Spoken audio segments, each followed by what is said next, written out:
لا إله إلا الله محمد رسول الله لا إله إلا الله بسم الله الرحمن الرحيم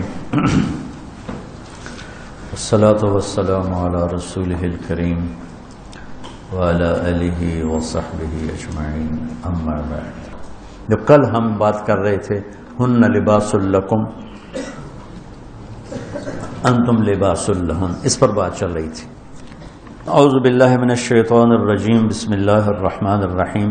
وحل لکم لیلۃ الصیام الرفث الی نسائکم ہن لباس لکم وانتم لباس لہن علم اللہ انکم کنتم تختانون انفسکم فتاب علیکم وعفا عنکم فالآن باشروہن وابتغوا ما کتب اللہ لکم وکلوا واشربوا حتی یتبین لکم الخیط الابیض من الخیط الاسود من الفجر ثم اتموا الصیام الی اللیل ولا تباشروہن وانتم عاکفون فی المساجد تلک حدود اللہ فلا تقربوها كذلك يبين الله آیاتہ للناس لعلهم يتقون.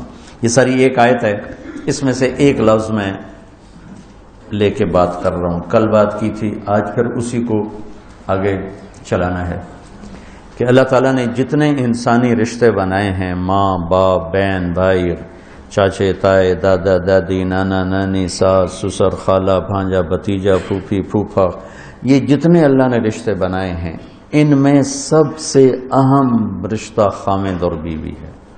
سب سے اہم رشتہ خامد اور بیوی ہے. سب سے قریب ترین رشتہ خامد اور بیوی. لباس سے زیادہ کوئی چیز میرے قریب ہے؟ آپ کے قریب؟ لباس سے زیادہ کوئی چیز قریب ہے؟ بولو. تو اللہ تعالیٰ کہہ رہا ہے کہ میری بیوی میرا لباس ہے، اور میری بیوی سے کہہ رہا ہے کہ تیرا خامن تیرا لباس. تو میں سے مراد سب شادی شدہ، جتنے شادی شدہ لوگ ہیں. تو میں بھی کون ہے شادی شدہ طلبہ میں؟ ماشاءاللہ کافی بابرکت مجمع ہے. ہاں اچھا، تو اللہ تم سے کہہ رہا ہے تمہاری بیوی تمہارا لباس ہے. سب سے قریب شادی کے بعد قریب ترین رشتہ لفظ لباس بتا رہا ہے بیوی ہے. قریب ترین رشتہ بیوی ہے، اور جو قریب ترین ہوتا ہے وہ پہلے ہوتا ہے، اس کا حق پہلے آ جاتا ہے. قریب ہو گیا. اور کل میں نے کہا تھا کہ لباس اور میرے درمیان کوئی چیز حائل نہیں ہے. اس سے میں نے وہ ایک حدیث کو اس کے ساتھ جوڑا تھا جو آپ نے حضرت فاطمہ رضی اللہ تعالیٰ عنہ سے فرمایا تھا کہ جسے میں پسند کروں اسے تو پسند نہیں کری. تو چپ کر کے واپس چلی گئیں اور اپنی اور بیگمات رسول سے فرمایا کہ بھائی آپ جانو اور آپ کا مسئلہ، میں اب اس میں نہیں پڑتی. تو یہ رشتہ سب سے قریب ہو جاتا ہے، اس سے قریب اور کوئی رشتہ نہیں ہے. جب یہ سب سے زیادہ قریب ہے تو اس کے حقوق بھی سب سے پہلے ہوں گے، اس کا حق بھی سب سے پہلے ہوگا، اس کا خیال بھی سب سے پہلے ہوگا. ہمارا جوائنٹ فیملی سسٹم ہے. میں کوئی بچیوں کو ساس سسر کے خلاف نہیں بھڑکا رہا. جو سسرال میں زیادتی ہو رہی ہے میں اس کے ازالہ کی کوشش کر رہا ہوں. آنے والی بچی اپنے ماں باپ کو چھوڑ کر آئی ہے، اب وہ اپنے خامد کے ماں باپ کو اپنا ماں باپ بنا لے تو اس کی سعادت ہے. اور بچے کے ماں باپ نے اپنی بیٹیوں کو آگے روانہ کر دیا ہے، وہ اس آنے والی بہو کو اپنی بیٹی بنا لیں تو کتنا خوبصورت ہو جائے گا یہ نظام. لیکن تربیت بھی نہیں ہے اور سیرت بھی سامنے نہیں ہے. مجھے حدیث یاد آ گئی، میرے نبی نے فرمایا یہ جو میرے انصار مدینہ ہیں، سنو بڑی عجیب حدیث ہے، یہ جو میرے انصار مدینہ ہیں یہ اتنے اچھے ہیں، ان کے گھر کسی کی بیٹی جب شادی ہو کے آتی ہے تو اسے یہ احساس ہی نہیں ہوتا میں سسرال میں ہوں یا ماں باپ کے پاس. یہ میں چاہتا ہوں. یہ میری تشریح میں کوئی کمی زیادتی ہو جاتی ہوگی، کوئی سائڈ زیادہ بیان ہو جاتی ہے، کوئی کم ہو جاتی ہے، لیکن میں یہ چاہتا ہوں. یہ حدیث مجھے اللہ نے ابھی یاد دلوائی ہے. حیات الصحابہ میں ہے، جلد اول میں ہے کہ آپ نے فرمایا کہ یہ جو میرے انصار، میں دوبارہ کہہ رہا ہوں، یہ جو میرے انصار مدینہ ہیں یہ اتنے قابل تعریف ہیں کہ ان کے گھر جب کسی کی ڈولی اترتی ہے تو اس آنے والی بچی کو یہ احساس نہیں ہوتا کہ میں اپنے گھر میں ہوں یا سسرال کے گھر میں۔ میرے عزیزو، کم از کم تم جو میری اولاد ہو، تم میری روحانی اولاد ہو، تم تو میری بات کو آگے چلاؤ کہ تم اپنے گھر کو، اپنی بیوی کو اس طرح رکھو، اپنے ماں باپ کو بھی اس پہ تیار کرو، اپنی بہنوں کو اس پہ تیار کرو۔ ایک رخ تنقید دی، اے کر لی بھائی، اے کر لی بھائی، یہ سارا یہ میرا ماحول ہے۔ پتہ اٹھیندی کے میں، باندھی کے میں، ٹردی کے میں، یہاں تک یہ ساری کہاں سنی بات ہے۔ تو بچے کے ماں باپ کہیں ہماری بیٹیوں کی تو شادی ہو گئی، اللہ نے ہمیں بیٹی دے دی ہے، اب ہم اس کو بیٹی بنا کے رکھیں گے، اور آنے والی کہے کہ میرے ماں باپ کو تو میں نے چھوڑ دیا، اب میرے خامند کے ماں باپ میرے ماں باپ ہیں، میں نے ان کے پاؤں دھو کے پینے ہیں، تو خود اپنی خوشی سے سارے گھر کی خدمت کرے، کون روکتا ہے؟ لیکن جو ہمارا ایک جابرانہ ماحول ہے، اس نے اس رشتے کو توڑ کے رکھ دیا ہے۔ یہ جو آنے والی لڑکی ہے، اس کے ذمہ ہے نسل تیار کرنا، نسل۔ میری بہو سے میری نسل چلے گی اور میں اسی پر جوتا اٹھا کے کھڑا ہوں، کتنی بڑی زیادتی۔ ماں یہ نہیں سوچتی کہ میری نسل جو چلے گی اس لڑکی سے چلے گی۔ اب ساس اگر یوں سوچے کہ میری نسل اس سے چلے گی، سسر یوں سوچے میری نسل اس سے چلے گی، خامند یوں سوچے یہ میری نسل اس سے چلے گی، خامند کی بہنیں یوں سوچے ہمارے بھائی کی، ہمارے باپ کی نسل اس سے چلے گی، تو ہم اس کو عزت دیں، محبت دیں، پیار دیں۔ تو وہ پاگل ہے جو تمہیں کاٹ کھائے گی یا تم سے لڑے گی۔ اس کو تانے اتنے ملتے ہیں، ذلت اتنی ملتی ہے۔ اور میں نے جیسے کہا لباس سب سے قریب ہے، تو اس کے بعد بیوی کا حق سب سے پہلے آ جاتا ہے۔ ماں باپ کی طرف سے زیادتی آئے تو تمہارے ذمہ ہے اپنی بیوی کو بچاؤ، اللہ کے واسطے اپنی بیویوں کی حفاظت کرو۔ ہاں تمہاری بیوی کی طرف سے زیادتی آئے تو اللہ کے واسطے ماں باپ کی حفاظت کرو۔ تو اس کا مطلب یہ نہیں کہ تم ڈنڈا اٹھا لو، اپنے اخلاق ایسے بناؤ، سپرنگ بن جاؤ، سپرنگ جو فریشر سے کو قبول کر کے دب کر کے نیچے چلا جاتا ہے۔ نیچے جانے میں جڑ جانے کا نظام چھپا ہوا ہے کہ جھک جاؤ، ماں باپ ناراض ہو ان کے پاؤں پکڑ لو، بیوی ناراض ہو اس کے پاؤں پکڑ لو۔ ذلت میں عزت چھپی ہوئی ہے، ساری زندگی کا تجربہ بتا رہا ہوں۔ ذلت اللہ کی رضا کے لیے ذلت اٹھانے میں عزت چھپی ہوئی ہے۔ ہن لباس لکم، کتنا ہی مجھے غصہ چڑھا ہو میں اپنے کپڑے پھاڑوں گا، مجھے غصہ آ گیا میں نے اپنے کرتے پھاڑنے میں، کسی یہ پاگل تو کرے گا، سمجھدار دوئے دا کرتا پاڑے گا، اپنا نہیں پاڑے گا۔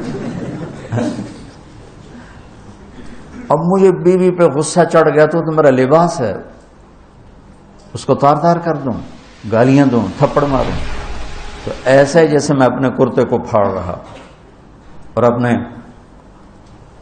کرتے کو تار تار کر رہا۔ بیوی کو غصہ چڑھے تو وہ اپنے کپڑے پھاڑتی ہے۔ کپڑوں کے لیے کتنے حفاظتی نظام ہیں، الماریاں بنی ہوئی ہیں اور ہینگر بنے ہوئے ہیں، کریز خراب نہ ہو۔ ایک چھوٹا سا بچہ ہے لیکن اپنے لباس کو کیسے حفاظت کر رہا ہے، کریز ٹھیک کر رہا ہے، سرانے کے نیچے رکھ رہا ہے اور اس کو صاف ستھرا رکھ رہا ہے۔ ہم کھاتے ہوئے کیا کرتے ہیں، آگے اگر کپڑے نئے پہنے ہوں تو آستینے چڑھا لیتے ہیں کہ کہیں کوئی شوربہ، کچھ سالن ادھر نہ لگ جائے، ادھر نہ لگ جائے، اور آگے ہم کیا کرتے ہیں، تولیہ رکھتے ہیں، نیپکن رکھتے ہیں، رومال رکھتے ہیں۔ بڑے بڑے ہوٹلوں میں جاؤ تو پہلے وہ ساتھ رکھا ہوتا ہے کہ کوئی کھانے کا ذرہ گرے، سالن کا کوئی قطرہ گرے تو آپ کے کپڑے خراب نہ ہوں۔ ہم کیچڑ میں جا رہے ہوں تو ہم اپنے پاؤں گندے کر لیتے ہیں، کپڑے گندے نہیں ہونے دیتے، اپنے شلوار اوپر کر لیتے ہیں، پتلون اوپر کر لیتے ہیں، پاجامہ اوپر کر لیتے ہیں۔ تو جب کہیں سے کوئی آنے لگے ایسی ناگواریاں تو اپنے اوپر لے لو، بیوی پہ نہ آنے دو۔ ہم کپڑا بچاتے ہیں یا پاؤں بچاتے ہیں؟ کپڑا بچاتے ہیں، شلوار اوپر ٹانگ لیتے ہیں، کرتے کو یوں سمیٹ لیتے ہیں۔ تو جتنا کیچڑ ہے حالات کا، واقعات کا، اخلاق کا، وہ کیچڑ اپنے اوپر لے لو، بیوی کو بچا لو. اور بیوی کیا کرے؟ وہ جتنا کیچڑ ہے حالات کا، واقعات کا، ناگواریوں کا، اپنے اوپر لے لے، خامد کو بچا لے. لباس کا اور کیا کام ہے؟ یواری سواتکم، یہ تمہارے عیب چھپاتا ہے. تو میرا کام کیا ہے؟ میں بیوی کی کمیاں چھپاؤں، ڈھنڈورا نہ پیٹوں. بیوی کا کام کیا ہے؟ خامد کی کمیاں چھپائے، ڈھنڈورا نہ پیٹے. دوسرا کام کیا ہے لباس کا؟ وریشہ، لباس مجھے خوبصورت بناتا ہے. یہ ایک واحد رشتہ ہے جو زندگی کو خوبصورت بناتا ہے. سب کچھ ہو، بیوی نہ ہو تو تنہائی کا احساس مار دیتا ہے. اس سے ایک اور مطلب نکلتا ہے کہ لباس کے بغیر ایک لمحہ گزارا نہیں.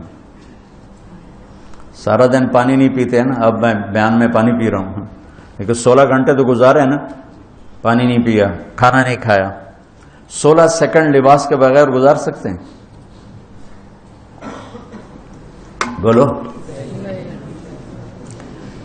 کوئی بھی کمرے میں نہ ہو، تم تنہا ہو، تم کپڑے اتارو تو تم اپنے آپ کو عجیب فیل کرو گے. تم خود اپنے آپ کو چادر میں چھپانے کی کوشش کرو گے. ان لباس ایک ایسی زبردست ضرورت ہے بلا دلیل کہ تم تنہا کمرے میں بھی کپڑے اتارو تو تم اپنے آپ کو عجیب سا محسوس کرتے ہو. اس سے پتہ چلا کہ بیوی کے بغیر کوئی زندگی نہیں ہے اور خامد کے بغیر عورت کی کوئی زندگی نہیں ہے. یہ ہمارا بدبخت معاشرہ ہندی کہ کسی بچی کو طلاق ہو جائے وہ گل سڑ کے مر جاتی، اس کی شادی نہیں ہوتی. کوئی جوان بچی بیوہ ہو جائے وہ سسک سسک کے مر جاتی، اس کی شادی نہیں ہوتی. کوئی 40-50 سال کا ہو جائے مرد، اس کی بیوی مر جائے، کوئی اس کو لڑکی دینے کے لیے تیار کوئی نہیں. اور لباس کا لفظ بتاتا ہے کہ شادی کے بغیر انسان ننگا ہے اور ننگے انسان کا کوئی کہیں بھی گزارا نہیں ہے. لفظ لباس بتاتا ہے کہ ہم اس چیز کو رواج دیں کہ شادیاں ہوں، بیوہ کی شادی ہو، مطلقہ کی شادی ہو، کوئی کس کی بیوی مر جاتی ہے. حضرت ابن مسعود کا فرمان ہے اگر میری موت میں 10 دن باقی ہوں تو بھی میں شادی کر لوں گا اگر میری بیوی مر جائے تو. ابو ہریرہ کہتے ہیں اگر میری زندگی میں 7 دن باقی ہوں اور میری بیوی مر جائے تو میں 1 ہفتہ بھی شادی کے بغیر نہیں رہوں گا، میں شادی کر لوں گا. تو ہم ایک ہندی معاشرے سے متاثر ہیں جہاں بیوہ کی کوئی سنوائی نہیں، مطلقہ کی کوئی سنوائی نہیں، اور کوئی جوان بھی 2-4 بچے ہیں اور بیوی مر جائے تو اس کی کوئی شادی نہیں ہے. وہ سسک سسک کے وہ بلک بلک کے زندگی گزارتے ہیں. ہم لوگ اس کو رواج دیں. لباس، لفظ لباس بتا رہا ہے کہ جیسے لباس کے بغیر ایک لمحہ آدمی چین سے نہیں بیٹھ سکتا، ایسے ہی اس رشتے کے بغیر زندگی میں کوئی خوبصورتی نہیں، کوئی حسن نہیں ہے. ہن لباس لکم انتم لباس لہن. تو لباس کیا کرتا ہے؟ زیب و زینت. لباس کیا کرتا ہے؟ عیب چھپاتا ہے. لباس کیا کرتا ہے؟ خوبصورت بناتا ہے. تو اس رشتے کو خوبصورت بنانا ہے بیوی خامند کے لیے، خامند بیوی کے لیے. کس طرح یہ رشتہ خوبصورت بنے گا؟ اچھے اخلاق کے ساتھ. اچھے اخلاق کے ساتھ. اگر گھر والوں کے اخلاق اچھے ہوں اور بچی ساس سسر کو ماں باپ بنا لے، ساس سسر بچی کو ماں باپ بنا لے، خامند بیوی کو ہتھیلی کا چھالا بنا لے، بیوی خامند کو ہتھیلی کا چھالا بنا لے. میں قربان جاؤں اپنے نبی پر. ساری کائنات کو نور ایمان دینے والی ہستی اور حضرت عائشہ رضی اللہ عنہ کو لقمے بنا کے کھلا رہے ہیں. کمال. حضرت عائشہ رضی اللہ عنہ وہ بڑی بڑی بوٹیاں ہوتی تھی نا، وہ اٹھا کے ایسے نوچتی اور پھر رکھ دیتی، روٹی کا ٹکڑا تھا. میرے نبی وہی بوٹی اٹھاتے جہاں حضرت عائشہ نے نوچا ہوتا تھا وہیں دکھا کے کرتے تھے، ان کی محبت کو لینے کے لیے اور ہمیں سکھانے کے. تو حضرت عائشہ رضی اللہ تعالیٰ عنہ گلاس اٹھاتی اور یہ پیا، یہ رکھا. میرے نبی اٹھاتے اور جہاں حضرت عائشہ کے ہونٹ لگے ہوتے تھے وہاں ہونٹ رکھ کے. یہ زندگی سکھائی ہے. یا عائشو کیا محبت سے بولا. عائشہ نے یا عائشہ یا حمیرا، عائشہ آؤ دوڑ لگائیں. عائشہ مجھے پتہ چل جاتا جب تو میرے اوپر ناراض ہوتی ہے. حضرت عائشہ نے کہا وہ کیسے؟ کہ جب تو میرے اوپر ناراض ہوتی ہے نا تو یہ نہیں کہتی مجھے رب محمد کی قسم، تو کہتی مجھے رب ابراہیم کی قسم. جب تو میرے اوپر راضی ہوتی ہے تو کہتی ہے مجھے رب محمد کی قسم، اور جب تو میرے اوپر ناراض ہوتی ہے تو کہتی مجھے رب ابراہیم کی قسم. کہ یا رسول اللہ صلی اللہ علیہ وسلم نام ہی آپ کا نہیں لیتی، میرا تو دل آپ پہ کیا، میری جان قربان ہے آپ پر. عرب کے ماحول میں اظہار عشق عیب تھا بیوی سے. ہاں معشوق سے اظہار عشق ساری شاعری بھری پڑی، لیکن بیوی سے اظہار عشق عیب، موت. اس ماحول میں جس میں بیوی سے اظہار عشق ایک عیب تھا اور معشوق سے اظہار عشق شاعری بھری پڑی ہے، عرب کی شاعری بھری پڑی ہے عشق و معشوقی سے. اس ماحول میں میرے نبی سے ایک شخص کہتا ہے یا رسول اللہ من احب الناس الیک، آپ کو سب سے زیادہ کس سے پیار ہے؟ بھری محفل ہے، مسجد الگ نہیں کہ یوں کر کے پوچھ رہا ہو، بھری محفل میں آپ سب سے زیادہ کس سے پیار کرتے ہیں؟ تو آپ نے زور سے کہا عائشہ سے. اللہ اکبر اللہ اکبر. ہائے ہائے ہائے ہائے. وہ تو ہل گئے، وہ کہنے لگے، ان کی تو سمجھ میں نہیں آئی بات، تو انہوں نے کہا یا رسول اللہ میرا مطلب ہے مردوں میں آپ کس سے زیادہ پیار کرتے؟ تو آپ کو اندازہ ہو گیا بھائی کیوں یہ پوچھ رہا ہے. اس کو ہضم نہیں ہوا جواب. تو آپ نے کہنا تھا ابو بکر سے، تو آپ نے فرمایا مردوں میں عائشہ کے ابا سے. ابوہا عائشہ کے ابا سے. کیا زندگی سکھائی. ہن لباس لکم وانتم لباس لہن، یہ تمہارا لباس ہیں. تمہیں کتنا ہی غصہ چڑھے لباس تو نہیں پھاڑو گے. تمہیں غصہ چڑھے بیوی کو بے عزت نہ کرو. بیوی کو غصہ چڑھے تو کرتا پھاڑے گی، اپنا دوپٹے کو آگ میں ڈالے گی نہیں، اس کو بچائے گی. صرف پاگل یہ کام کرتا ہے. اسی ایک لفظ لباس کے اندر زندگی گزارنے کا پورا طریقہ موجود ہے. اور اسی کے اندر بیواؤں کی، مطلقہ کی، رنڈوے کی شادی کا اشارہ خوبصورت موجود ہے کہ لباس کے بغیر تو ایک لمحہ انسان نہیں گزار سکتا. تو اس کو رواج دینا یہ ہمارے ذمے ہے، اور اپنے نبی کی معاشرت کو بتانا یہ ہمارے ذمے ہے.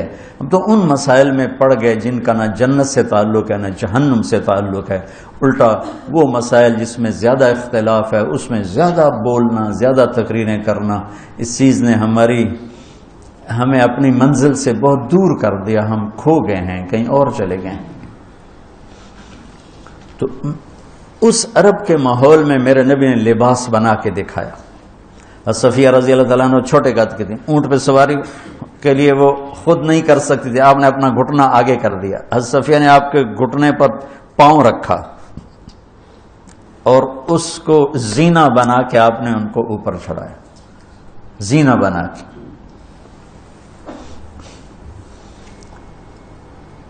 جہاد کے سفر سے واپسی ہو رہی ہے. سب صحابہ سے کہا آگے نکل جاؤ. سب آگے نکل گئے. اتنا نکلے کہ غائب ہو گئے، نظر نہیں آ رہے. تو آپ نے کہا عائشہ دوڑ لگائیں.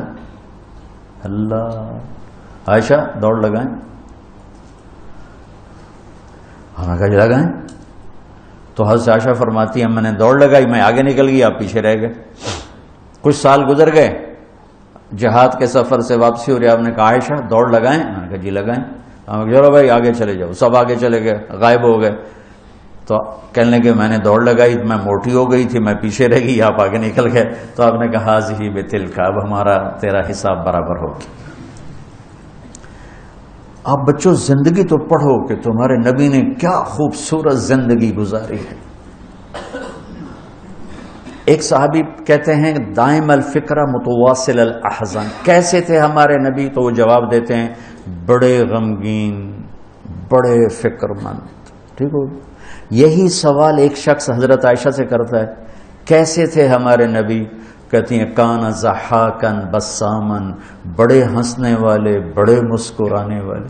ایک کہہ رہا ہے بڑے غمگین، بڑے فکر والے، ایک کہہ رہی ہیں بڑے ہنسنے والے، بڑے مسکرانے والے۔ یہ فرق کیوں ہے؟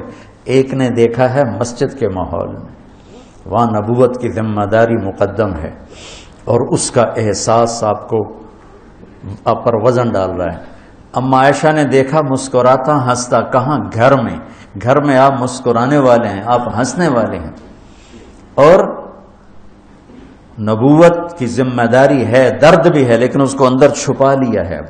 اب بیگم کو ہنس کے دکھا رہے ہیں، خوش ہو کے دکھا رہے ہیں، اور ان کے ساتھ لاڈ کر رہے ہیں، ان کے ساتھ پیار کر رہے ہیں۔ جہاد کا سفر ہے، جہاد کا، اور سفر کے لیے تیاری کا اعلان اور کوچ کا اعلان۔ حضرت عائشہ اونٹنی پہ بیٹھی، گلے میں دیکھا ہار کوئی نہیں، کہا یا رسول اللہ میں تو نہیں جاؤں کہ میرا ہار گم ہو گیا، میرا ہار پہلے ڈھونڈوائیں۔ سارے لشکر کو ہار پہ لگا دیا۔ آپ کہتے تیرا دماغ خراب، میں جہاز میں تیرے لاڈ اٹھاؤں اور تیرے ہار کے پیچھے میں سفر کینسل کروں؟ چلو آپ نے کہا چلو بھائی عائشہ کا ہار ڈھونڈو۔ سارے ہار ڈھونڈنے میں لگ گئے، سارے۔ یہ میں کہاں سے میں فرضی کس سے بیان کر رہا ہوں؟ گھڑ کے بیان کر رہا ہوں، تمہیں اپنے حبیب کی سیرت سے اٹھا کے دے رہا ہوں۔ کوئی آپ کسی سیر پہ نہیں نکلے تھے کہ کوئی بات نہیں سفر کینسل کرو، جہاد کا سفر ہے، اور آپ کہہ رہے ہیں عائشہ کا ہار ڈھونڈو۔ آپ دیکھ رہے تھے کہ آگے عورتوں کے ساتھ کتنے ظلم ہوں گے۔ تم کو بھی سنو ان کی چیخیں اور آہیں جو میں سنتا ہوں تمہارے کلیجے پھٹ جائیں کہ کس قدر ظلم ہے۔ اور تمہیں عجیب بات بتاؤں، یورپ میں نظر آتا ہے عورت بڑی آزاد ہے، یورپ کی عورت پر یہاں سے بھی زیادہ ظلم ہوتا، دیکھنے میں وہ آزاد نظر آتی، لیکن اوف اللہ اللہ۔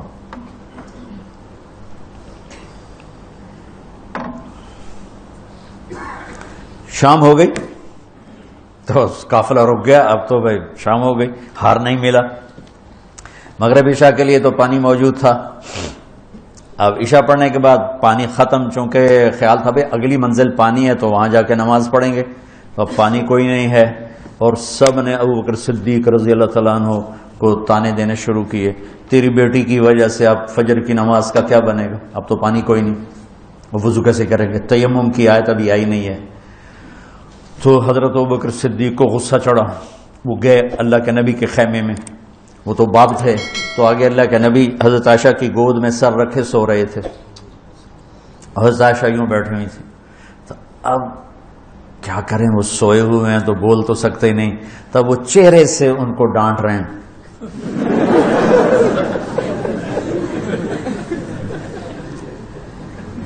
اور آگے بڑھ کے انگلی یہاں مارے، یوں۔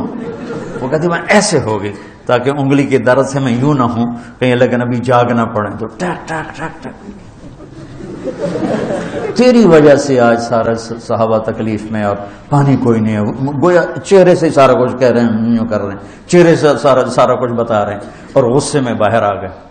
اللہ کے نبی کی آنکھ کھلی، پتہ چلا پانی کوئی نہیں، نماز کا ٹائم ہے۔ اللہ نے کہا چلو فتیمموا صعیدا طیبا، چلو بھائی مٹی سے تیمم کرو، ہم نے تمہیں پانی سے بھی بے نیاز کر دیا۔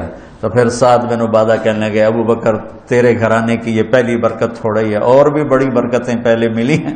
پہلے سب ناراض ہو رہے تھے، پھر سارے خوش ہو گئے کہ یہ کیا مل گیا، اللہ نے ہمیں تیمم دے، کسی امت کو تیمم نہیں ملا۔ دیکھو نا، یوں کر کے کر لو، اس سے کوئی پاک ہوتا ہے، اور پھر یوں ایسے کر لو، چلو بھائی غسل سے بھی فراغت ہو گئی، پانی کوئی نہیں ہے تو ہمیں غسل کی ضرورت پڑ گئی ہے، تو اتنا ہی کام ہے، ضربتان۔ حضرت عمار بن یاسر نیا تیمم کا حکم آیا تھا، پتہ تھا نہیں کیسے کرنا ہے، تو سفر میں تھے تو ان کو ضرورت پڑ گئی نہانے کی، ان کا اب وضو کے لیے تو تیمم ہے بھائی یوں کر لو، لیکن نہانے کے لیے تو تیمم کیسے کروں گا، تو سارے کپڑے اتار کے ریت پہ کبھی یوں لوٹ کبھی یوں ہو رہا کبھی یوں ہو رہا، چھ بھی بڑے لمبے چوڑے عمار بن یاسر آ کر کہنے لگے یا رسول اللہ آج میں نے یوں تیمم کیا، آپ نے کہا انما یکفیک ضربتان، ارے وہاں بھی تجھے 2 ضربیں ہی کافی تھیں، یہ اور یہ۔